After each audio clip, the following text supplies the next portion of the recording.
पुरोहित की जुबानी। कहानियों का पिटारा खोलूं आज फिर। कौन सी कहानी सुनाऊं? चलिए, ये कहानी कुछ ऐसी है कि एकाएक तो विश्वास होता ही नहीं। किस्मत शब्द सुना था, लेकिन किस्मत पे विश्वास इस तरह भी हो सकता है, और मुझे तो हुआ। धुन के धनी होते हैं कुछ लोग, और कुछ का प्यार बड़ा मजबूत होता है। बस वैसी ही कहानी है। ये कहानी है अश्विनी और श्वेता की। कॉलेज में हम लोग साथ ही पढ़ते थे। अश्विनी वैसे तो हमारे साथ था, लेकिन दोस्ती कुछ खास नहीं थी। पढ़ाई में भी ठीक था और दिखने में भी अच्छा था। श्वेता भी दिखने में अच्छी थी, लेकिन वो साइंस की स्टूडेंट थी, जबकि अश्विनी कॉमर्स का। मुलाकात कैसे हुई होगी? हाँ, मुझे याद आया। मुलाकात हुई उन दिनों में जब कॉलेज का वार्षिक उत्सव चल रहा था, और चूंकि अश्विनी बड़ा ही अच्छा गाता था और श्वेता भी गाती थी, तो जब युगल गीत की बारी आई तो तलाशा ये जाने लगा कि कौन मिलकर गाना पेश कर सकते हैं, कौन कौन सी आवाजें ली जाए। तो डेफिनेटली वही दो आवाजें जो कॉलेज में बड़ी मशहूर हुआ करती थी, श्वेता की और अश्विनी की। वार्षिक उत्सव में उनके गाने ने धूम मचा दी थी।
इसमें खता मुझे जिसने तड़पा दिया, यही थी वो जालिम अदा, यही थी वो जालिम अदा। ये रांझा की बातें, ये मजनू के किस्से अलग तो नहीं है मेरी दास्तां से। इशारों इशारों में दिल लेने वाले, बताए हुनर तूने सीखा कहाँ से।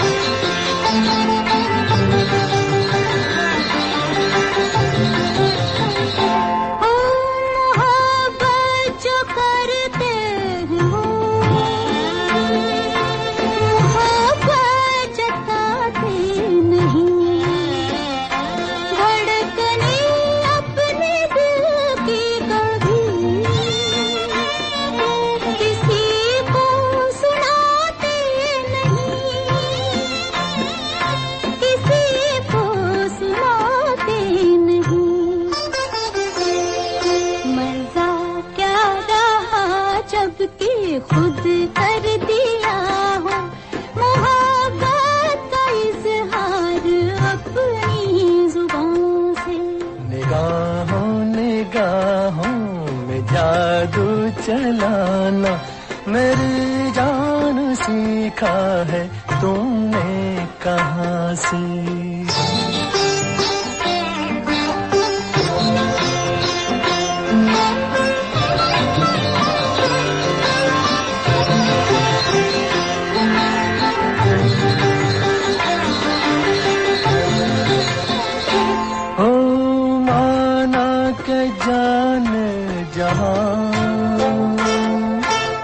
लाखों में तुम एक हो, हमारी निगाहों की भी कुछ तो मगर दाद दो, कुछ कुछ तो मगर दाद दो। बहारों को भी नाज जिस फूल पर था, वही फूल हमने चुना गुलसिता से। इशारों इशारों में दिल लेने वाले, बताए हुनर तूने सीखा कहाँ से। निगाहों निगाहों में जादू चलाना, मेरी जान सीखा है तूने जहाँ से। बताए हुनर तूने सीखा कहाँ से। मेरी जान सीखा है तुमने जहाँ से। बताए हुनर तूने सीखा कहाँ से। मेरी जान सीखा है तुमने जहाँ से।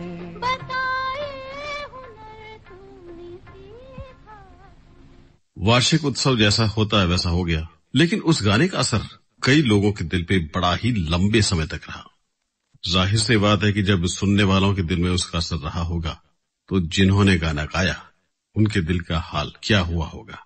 फिर कभी कभार अश्विनी और श्वेता बात करने लगे, लाइब्रेरी में साथ बैठने लगे, कैंटीन में भी मिलते, हाय हेलो होती रही और धीरे धीरे प्रगाढ़ता उनकी बढ़ती गई। होता यही है कि जब आप एक दूसरे को समझ लेते हैं, जान लेते हैं और आपके विचार एक दूसरे से मेल खाते हैं, तो कोई आपको अच्छा लगने लगता है। इसमें कॉमर्स या साइंस कुछ नहीं कर सकते, इसमें तो दिलों की बातें होती है। ये दिल तुम बिन कहीं लगता नहीं, हम क्या करें। ये दिल तुम बिन कहीं लगता नहीं, हम क्या करें। तस्वीर में कोई बसता नहीं, हम क्या करें। तुम ही कह दो अब है जाने वफा, हम क्या करें। लुटे दिल में दिया जलता नहीं, हम क्या करें। तुम्ही कह दो अब है जाने अदा, हम क्या करें। ये दिल तुम बिन कहीं लगता नहीं, हम क्या करें।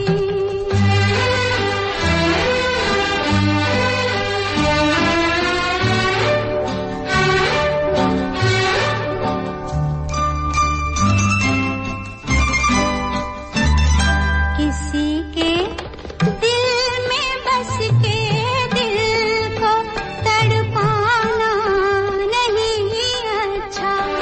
किसी के दिल में बस के दिल को तड़पाना नहीं अच्छा। निगाहों को झलक दे दे के छुप जाना नहीं अच्छा। उम्मीदों के खिले गुलशन को झुलसाना नहीं अच्छा।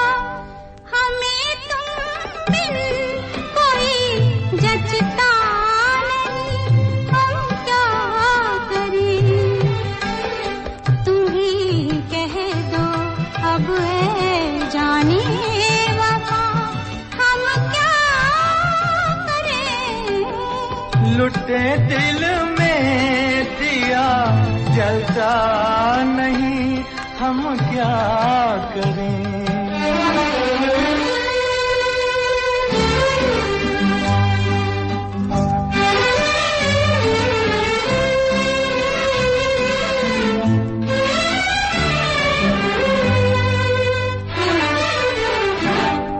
मोहब्बत कर तो ले लेकिन मोहब्बत रास आए भी। मोहब्बत कर तो ले लेकिन मोहब्बत रास आए भी। दिलों को बोझ लगते हैं, कभी जुल्फों के साए भी। हजारों गम है इस दुनिया में, अपने भी पराए भी। मोहब्बत ही का गम तन्हा नहीं, हम क्या करें। तुम्ही कह दो अब ऐ जाने अदा, हम क्या करें। ये दिल तुम बिन कहीं लगता नहीं, हम क्या करें।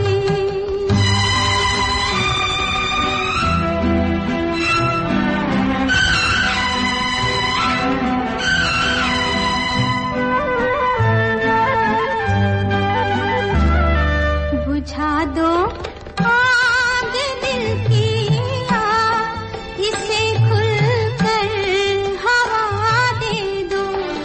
बुझा दो आग दिल की, इसे खुलकर हवा दे दो।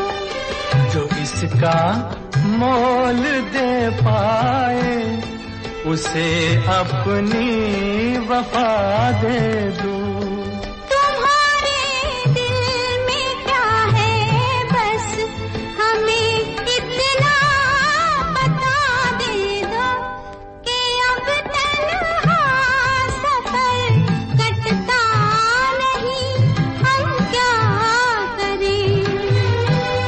लुटे दिल में दिया जलता नहीं, हम क्या करें।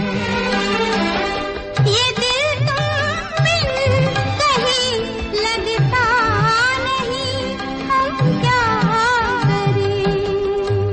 इस समय आप सुन रहे हैं centre for site story time. प्रायोजक centre for site, 7th C road, Sardarpura, Jodhpur. सभी तरह के नेत्र रोगों का आधुनिकतम तकनीक से उपचार करने वाला चिकित्सालय सेंटर फॉर साइट राजस्थान सरकार और केंद्र सरकार के सेवारत और सेवानिवृत्त कर्मचारियों के लिए मान्यता प्राप्त, साथ ही भूतपूर्व सैनिकों, ऑल इंडिया, FCI, ONGC और बीमा कंपनियों के लिए अधिकृत अस्पताल। सेंटर फॉर साइट नेत्र चिकित्सालय, डॉक्टर रतन पुरोहित, 7th C road, Sardarpura, Jodhpur. धीरे धीरे दोनों करीब आने लगे। पढ़ाई के साथ साथ प्यार भी परवान चढ़ने लगा। वैसे देखे तो कॉलेज का समय बहुत जल्दी निकल जाता है, बड़ा बुरा लगता है।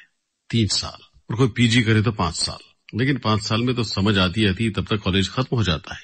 हम में से कुछ जो सीनियर थे, जिनके पास सिर्फ टाइम पास था, वो PG में चले गए। PG में रुकने वालों में हम भी थे, यानी कि मैं भी था। श्वेता रुकी तो अश्विनी का रुकना स्वाभाविक था। वो M.Com में एडमिशन ले चुका था और श्वेता MSc में। कुछ लोग थे जो हमसे छूट गए, कुछ सुलझे हुए लोग ही उसमें रहते।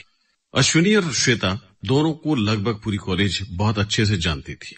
सही कहूं तो उनका सम्मान भी करती थी। दोनों का प्यार बड़ा ही प्यारा था, पवित्र।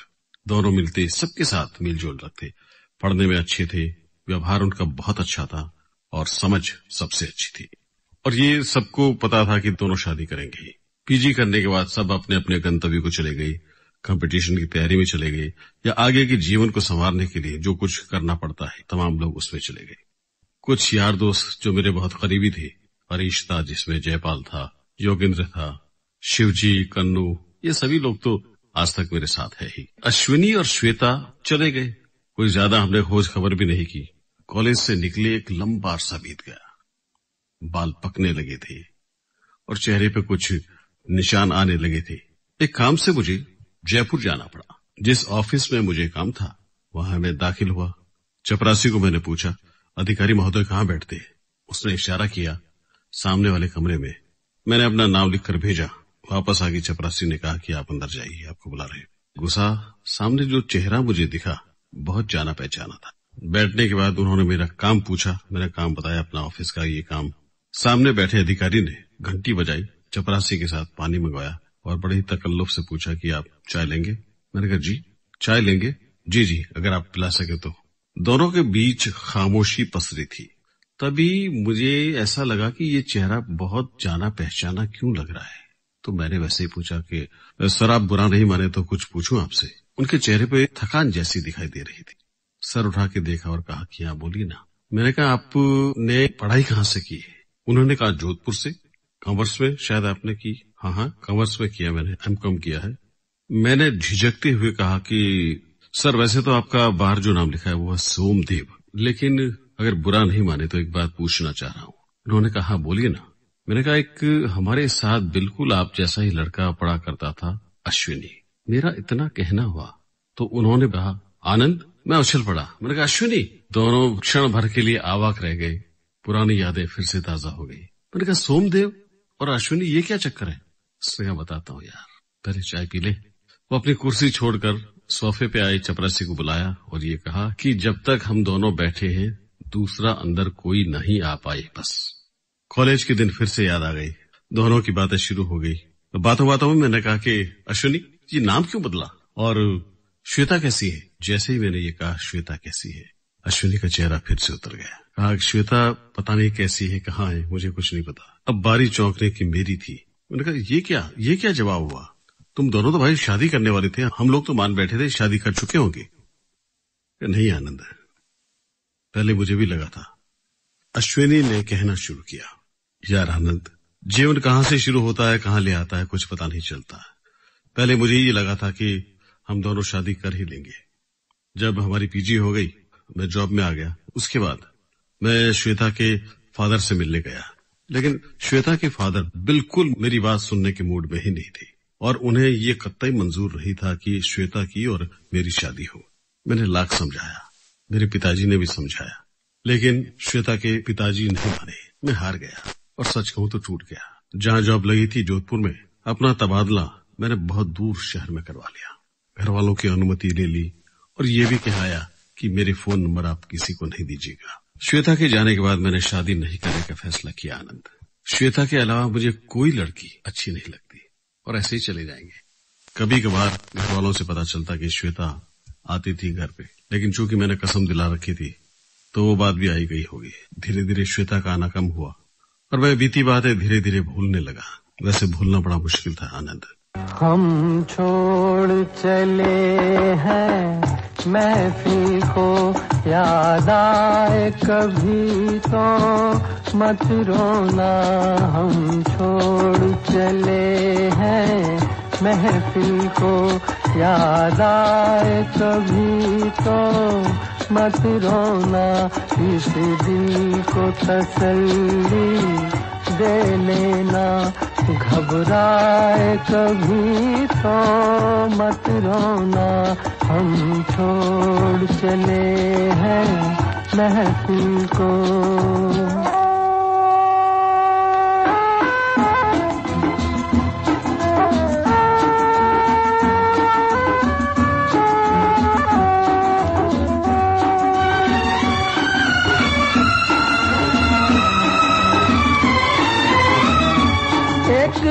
ख्वाब सा देखा था हमने,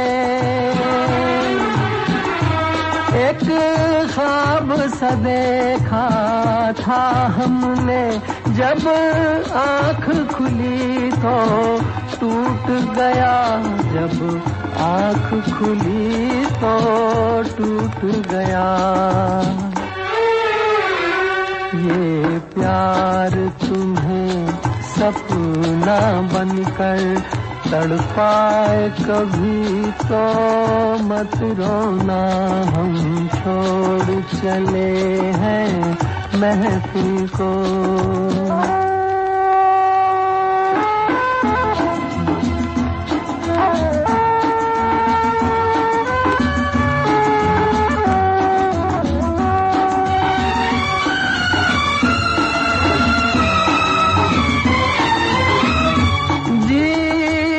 के सफर में तन्हाई,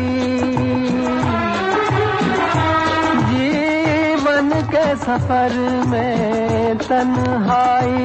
मुझको तो न जिंदा छोड़ेगी, मुझको तो न जिंदा छोड़ेगी। मरने की खबर है जान जिगर मिल जाए कभी तो मत रोना, हम छोड़ चले हैं महफिल को, याद आए कभी तो मत रोना, इस दिल को तसल्ली दे लेना, घबराए कभी तो मत रोना। और अभी कुछ दिनों पहले ही इस राज्य में फिर से आया हूँ, यानी कि जयपुर में। इच्छा कम थी, लेकिन नौकरी के कुछ नियम कायदे होते मुझे आना ही पड़ा। बस ये कहानी है। 2 घंटे बीत चुके थे, मूड खराब हो गया मेरा कि ईश्वर हमेशा ऐसा क्यों करता है। जहाँ सब कुछ ठीक होता है वहाँ इंसान खुद नहीं मानता, परिस्थितियां साथ नहीं देती, अच्छा नहीं लग रहा था। मैं जिस काम के लिए आया था, अश्विनी ने वो काम 2 घंटे में कर दिया। अश्विनी ने कहा, कहाँ रुके हो? मैंने कहा, मैं होटल में रुका हूँ।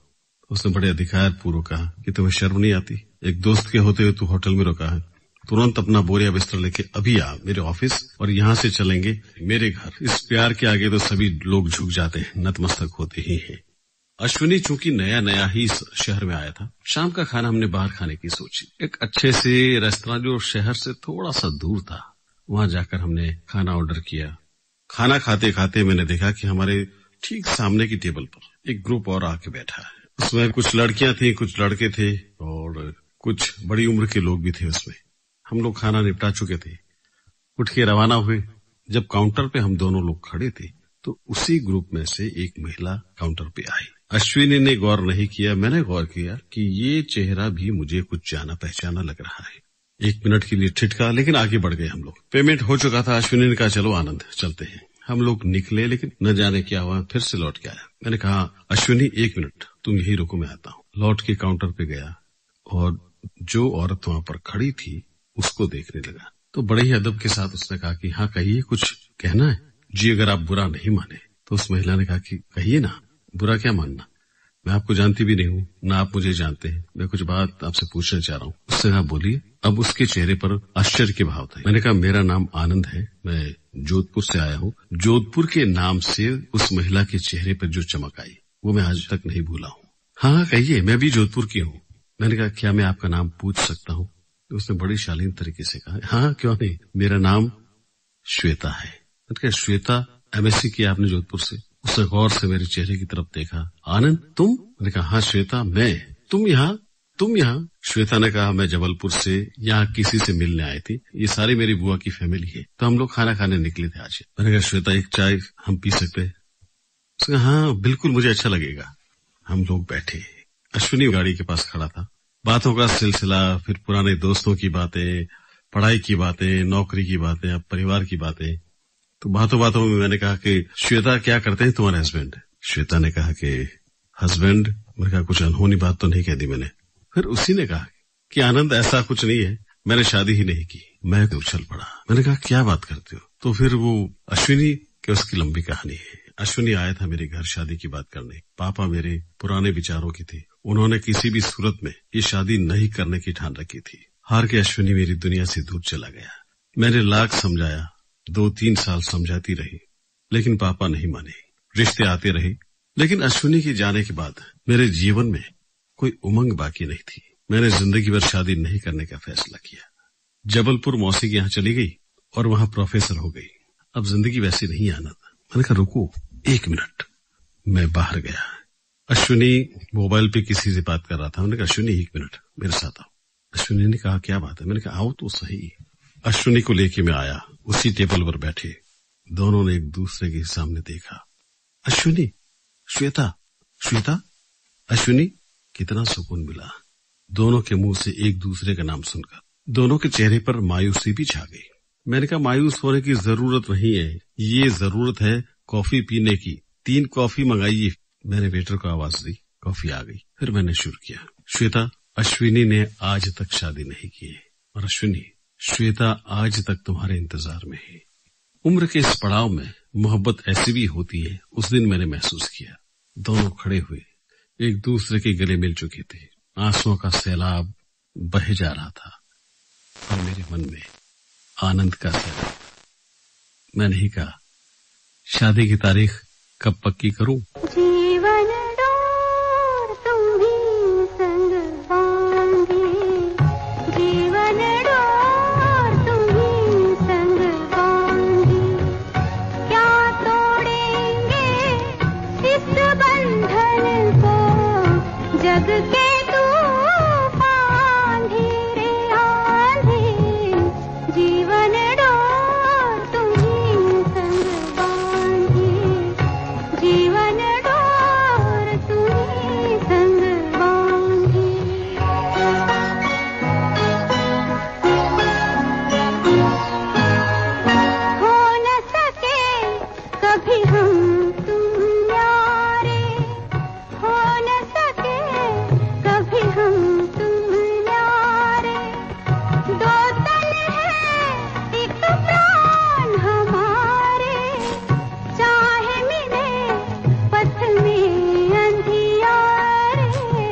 जीवन